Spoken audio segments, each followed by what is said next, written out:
What if the people who cut everyone off are not actually running away from people? What if they're running away from exhaustion? Because here's something almost nobody talks about. The people who disappear usually are not the people who cared the least. They're the people who cared the most. Think about someone you know, who suddenly stopped replying, stopped showing up, stopped explaining themselves. Everyone probably said the same thing.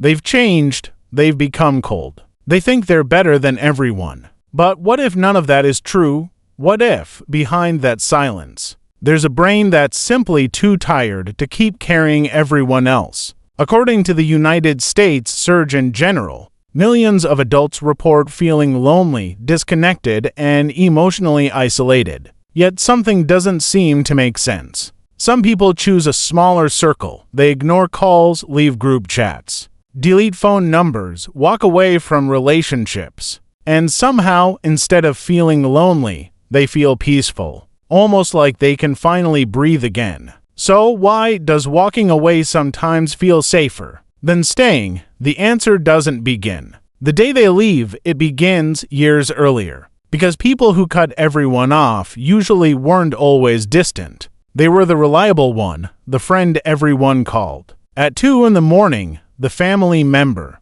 who held everyone together, the partner who listened for hours. While nobody noticed, they also needed someone. They believed if they kept giving, people would eventually give back, so they forgave. Again and again and again. They excused disrespect, ignored disappointment, accepted broken promises because losing people felt scarier than losing themselves, until one day, something quietly changed, not because of one betrayal, not because of one argument, but because of hundreds of tiny disappointments. Every ignored message, every one-sided conversation, every moment they were only remembered when someone needed something. Slowly, their brain began collecting evidence, without them even realizing it. Then one day, they decided to do something different. They stopped reaching out. Not forever, just to see who would notice. Days passed, nothing. Weeks passed, silence. The people who once said, "I'll always be here,"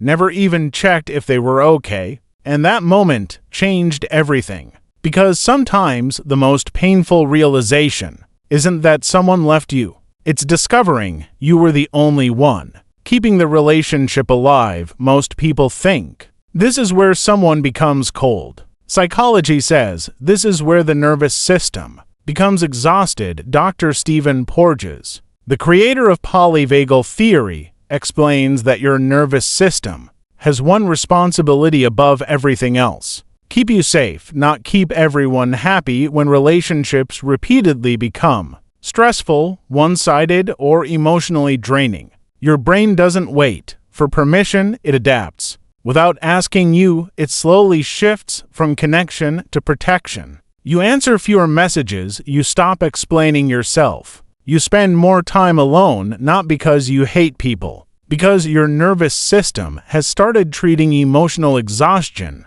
like a threat. And here's the question almost nobody asks: where did your brain learn that people could become emotionally unsafe? For many people, the answer goes back long before adulthood, long before relationships, long before they ever learned what healthy love looked like. Sometimes it begins in childhood. Maybe you grew up learning to read people's moods before you learned to read books. The sound of footsteps, the tone of a voice, the look on someone's face could tell you whether today would feel safe or stressful without realizing it. Your brain was becoming an expert at predicting emotional danger. Psychologist Murray Bowen called this pattern emotional cutoff. When a child repeatedly learns that closeness often comes with pain, the brain slowly begins connecting love with stress, connection with disappointment. So it creates a survival strategy: stay careful, stay independent.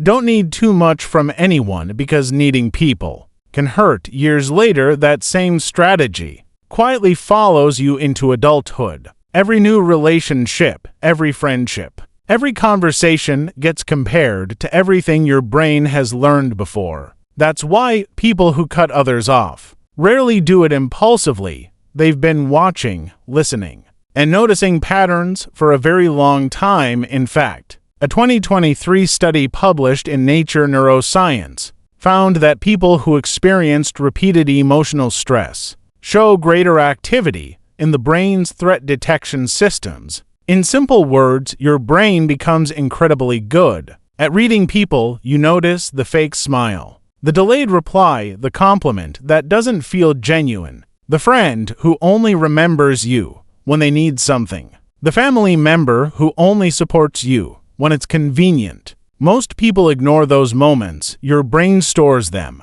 like pieces of a puzzle until one day the picture becomes impossible to ignore. Researchers at the University of Iowa also found that the frontal lobe, the part of the brain responsible for social judgment and decision-making, works much harder in people who grew up with repeated emotional stress. You're not imagining things. You're processing more social information than most people realize. That's why someone else sees one rude comment. Your brain sees a pattern that's been repeating for years, and eventually the question changes from, how do I keep this relationship, to, why am I the only one trying to save it? But here's something important. Not everyone who cuts people off is protecting themselves. Sometimes they're hiding. There's a huge difference between boundaries and walls. Walls keep everyone out, good people, bad people, everyone.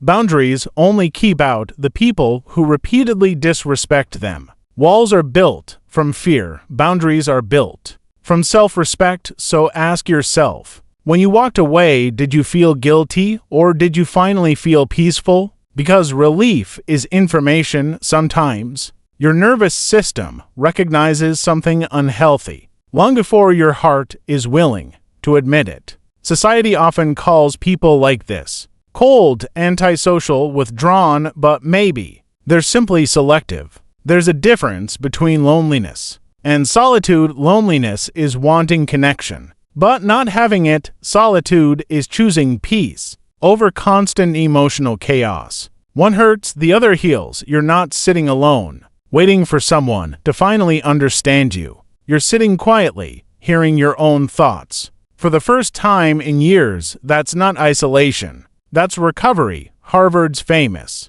80-plus year study on adult development found something remarkable. The happiest people don't have the biggest social circles. They have the healthiest relationships. Quality always beats quantity. So if your circle has become smaller but your peace has become bigger, maybe you're not losing people. Maybe you're finally making room for the right ones. And if you're watching this wondering whether something is wrong with you, remember this: you're not heartless. You're not broken. You're not incapable of love. You simply learned that not everyone deserves unlimited access to your energy. Protecting your peace isn't selfish. It's one of the healthiest decisions a person can make, because at the end of the day, the goal was never to have more people. The goal was always to have better ones. And sometimes the bravest thing you'll ever do is quietly closing a door you spent years